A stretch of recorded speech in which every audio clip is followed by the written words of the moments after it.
Hello everyone, welcome back to my mini blog. সেদিন ছিল 31st। তো যখন তোমরা ভিডিওটা দেখবে জানুয়ারি মাস পড়েই যাবে। তো সবাইকে হ্যাপি নিউ ইয়ার। এবছরে সবার অনেক অনেক ভালো কাটুক।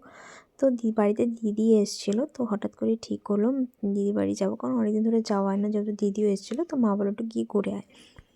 প্রায় 1 বছরের কাছাকাছি হতে চললো যে যাওয়া হয়নি। আর এখন যেহেতু বাড়িতেও আছি, তো সেই কারণেই চলে আসলাম। আর খুব একটা দূরে না, শিলিগুড়ি টু জলপাইগুড়ি। তো এই যে আমরা পৌঁছে গেছি, বাস থেকে আমরা টোটোতে উঠে পড়েছি। আর বাড়িতে এসে একটু খাওয়া দাওয়া করে নিয়েছিলাম, খাওয়া দাওয়া একটু ঘুমিয়ে নিয়েছিলাম।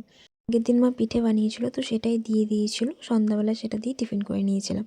আর যেহেতু পিকনিকের কোনো প্ল্যান ছিল না, তো রাত্রে বানিয়েছিল খিচুড়ি, বাঁধাকপির তরকারি আর পাঁপড় ভাজা। তো সবাই মিলে সেটাই খেয়েছি রাত্রেবেলা। ভালোই খেয়েছি, কিন্তু তরকারিটা একটু ঝাল হয়ে গেছিলো।